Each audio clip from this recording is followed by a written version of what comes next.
Hey there, it's Taylor Ray here with my co-host Ryan. If you have story suggestions, news tips, corrections, or comments on anything we discuss on our show, please contact us by commenting on our Facebook page, facebook.com/1pvs2p, on Twitter at 1pvs2p_podcast, or by emailing us, podcast@1pvs2p.com. You can also record a voicemail or send us a text to 571-418-GAME. That's 571-418-4263. Record or write in, and we might just read or play your message on our next episode. Bethesda stops giving press early copies of its games, Call of Duty Infinite Warfare drops, and the next Tomb Raider game leaks on a subway. Plus this week's other new games and more. It's Friday, November 4th, 2016, and you're listening to the 1P versus 2P podcast.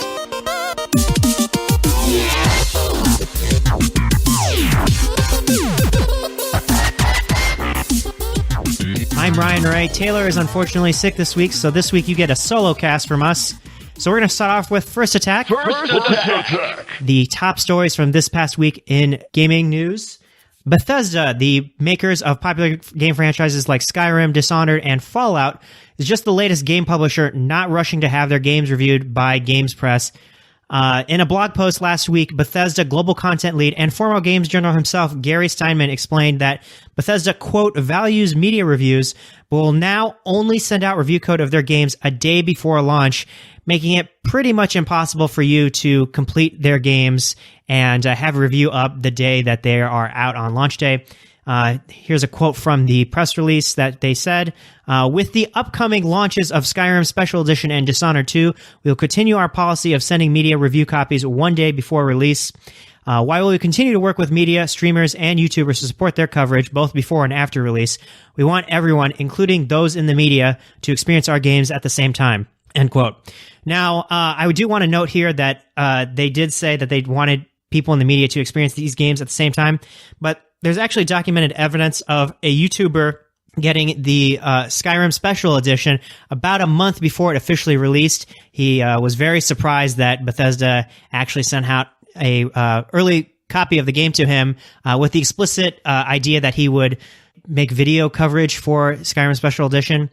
This is just the latest in a string of incidents where a lot of game publishers aren't that interested in having traditional games press covering their games pre-release and potentially cutting down on pre-release hype or potentially affecting their pre-order numbers.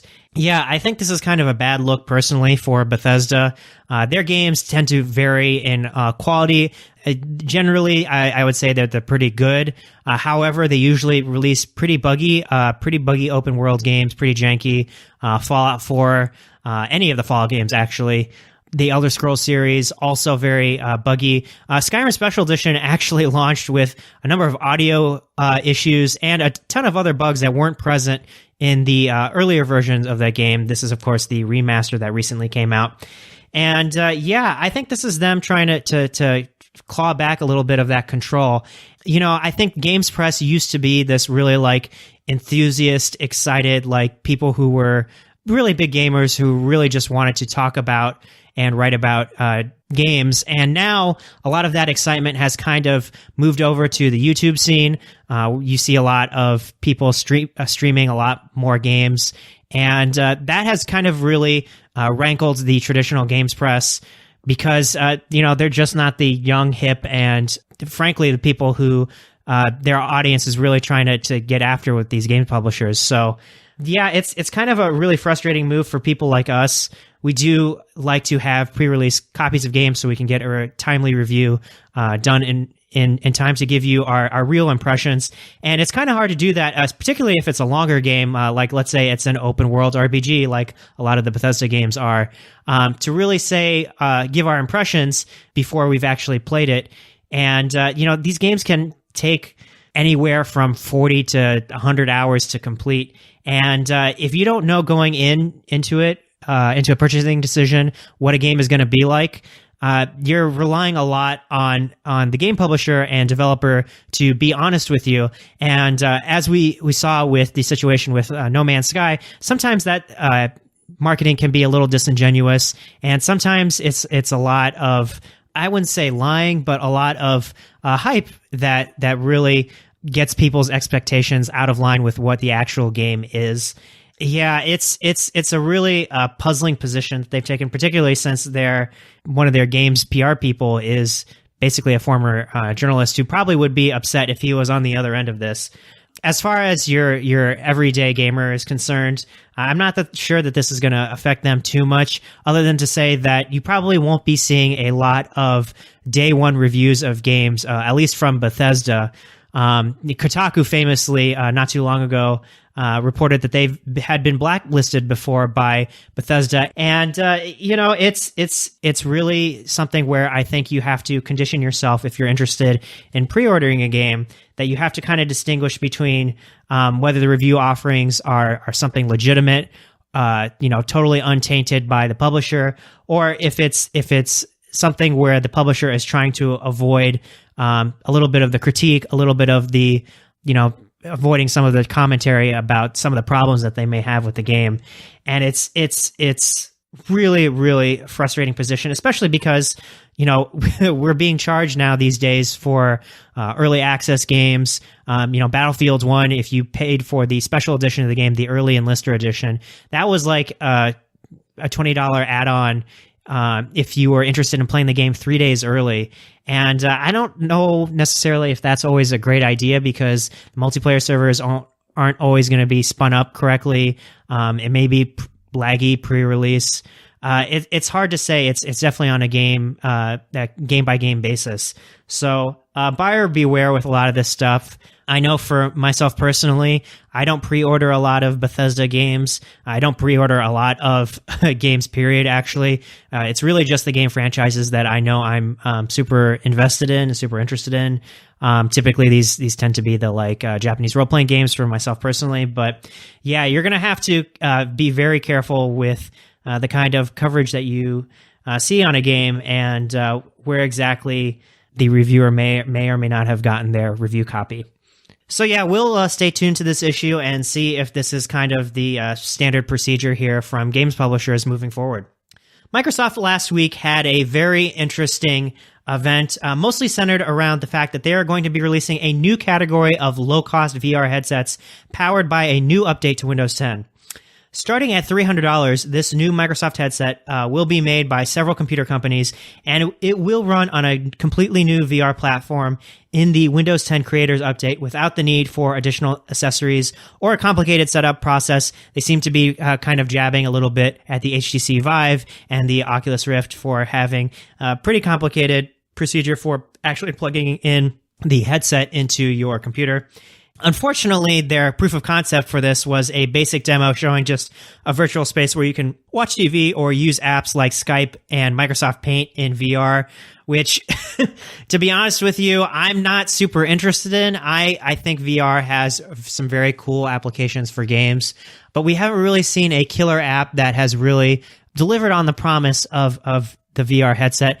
And for that matter, we're already kind of getting the second revision probably of the Vive and the Rift pretty soon here. So it's hard to say, that this hardware is even set in stone. So, however, with the release of the PSVR, I think there is kind of an untapped market interest for low-end VR.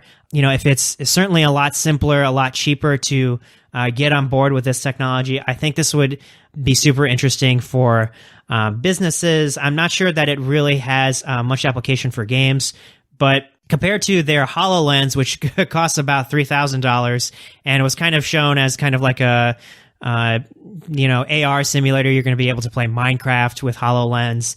That at $3,000, that's not really an economic reality for most people.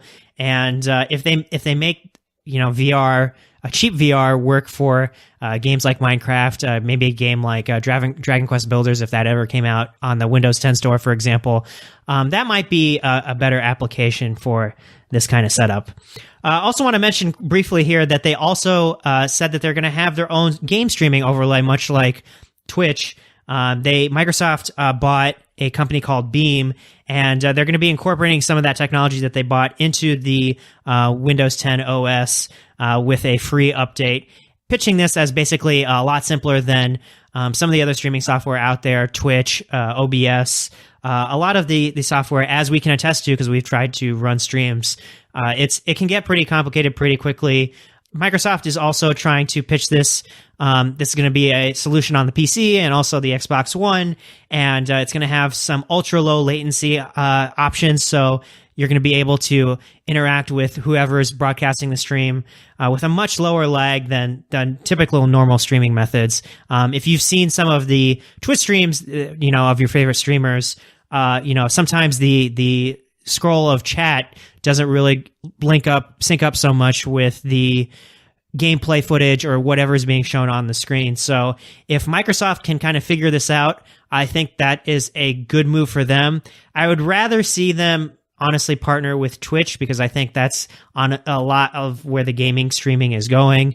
If this worked seamlessly between Xbox One and the PC, I could see this being a really big deal for them down the road. All right, let's move on to new video game releases. I love new releases. All right, this week we have Call of Duty Infinite Warfare out for PS4, Xbox One, PC today. This year's Call of Duty is pre-release, slated to be the least excited fans of the series have been for a long time.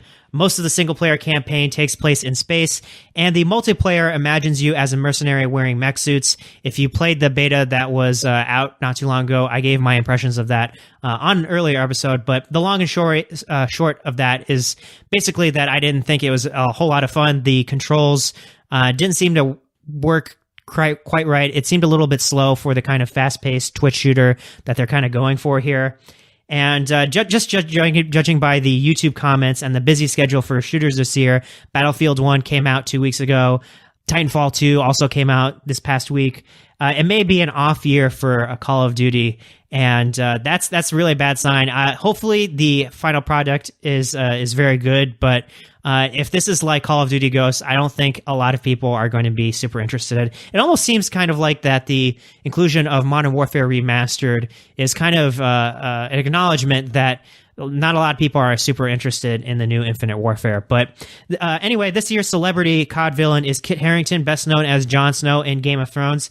And the game does have a 1980s themed zombies mode that features David Hasselhoff. And apparently there are a lot of 1980s Easter eggs in this zombies mode. So if you're into Call of Duty Zombies, maybe give that mode a try. It's certainly piqued my interest with a little bit of that aesthetic.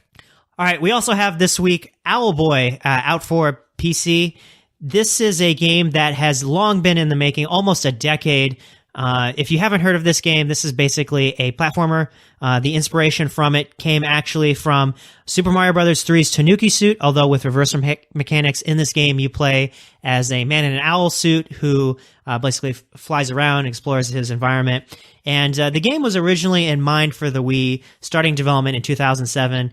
And the development team was really worried about how the fans' expectation might play into what this game might actually release as. The game's creator, who's Norwegian, actually suffered from depression. It was just a long-running thing that this is probably going to be like the indie game scenes like Duke Nukem Forever, that it was never going to come out. Well, thankfully now it's out, and depending on how well it does, the developer is considering doing a port for consoles, but it's been getting a lot of pre-release hype. It has a very, very cool art style, and I hear the soundtrack is actually very, very good.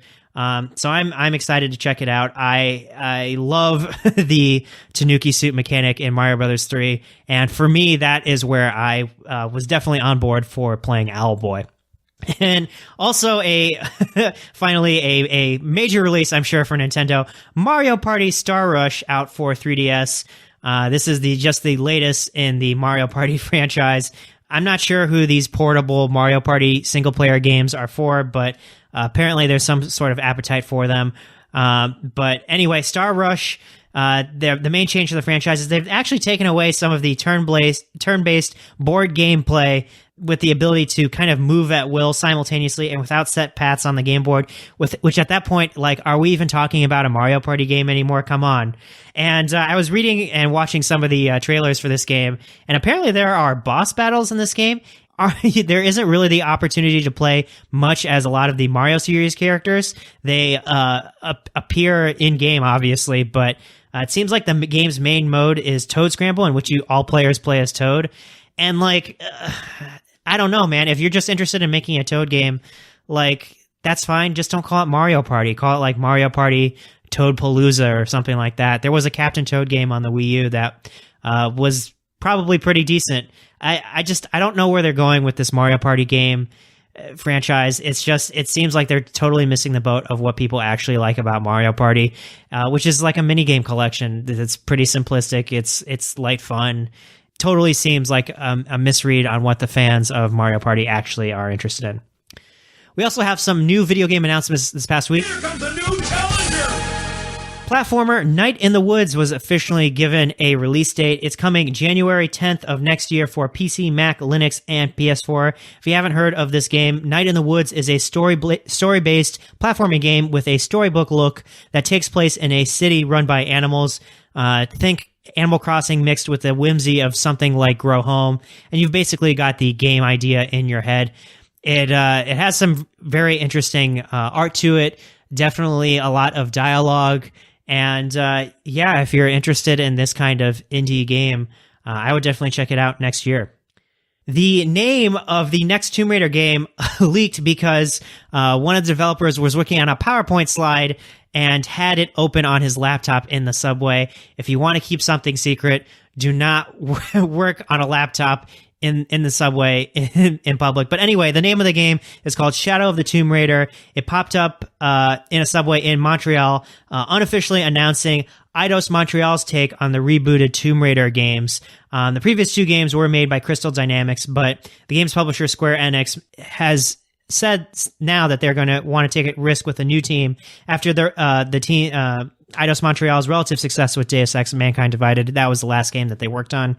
And I didn't even know that there was going to be a third game in this new Tomb Raider reboot franchise. This is probably your reminder to go back and play Rise of the Tomb Raider if you haven't yet. That's been getting great reviews, and it's on PC, it's on PS4, it's on Xbox One. It's probably pretty cheap to check out. That first Tomb Raider reboot game was pretty good, kind of had a new take on the Tomb Raider franchise, had a little bit of the Batman counter combat mechanics, and actually the tomb raiding was quite fun. A lot of these like separate puzzle tombs. I'm a little bit curious about where they're gonna take this with the Shadow of the Tomb Raider game that's supposedly coming. We don't have an official date or platforms, but it's probably going to be on PC, PS4, and Xbox One. Nintendo also came out with a news for a Dragon Quest VIII 3DS remake that's going to be out in the US January 20th of next year. They're not quite abandoning the 3DS just yet with the announcement of the Switch. If you're not familiar with Dragon Quest VIII, this is the PS2 entry in the series that arguably got lots of people interested in the Dragon Quest franchise at the time. And it feels like not that long ago that the 3DS remake of Dragon Quest VII came out. But between Dragon Quest Builders and Dragon Quest Heroes, it seems like the heavy JRPG franchise is gaining a lot more traction and a lot more attention in the West. And I think that's a good thing because I really like monster collecting games. I think the Dragon Quest games have a very cute aesthetic. And it's one of those franchises that's really hung in there. The Dragon Quest games themselves, kind of long in the tooth, a lot of dialogue, a lot of menus, and a very traditional role-playing game. And I think Dragon Quest VIII is kind of where they diverge into the more modern JRPG sensibilities. All right, since Taylor's not here, it's going to be kind of a short show this week, but let's wrap it up with the bonus stage.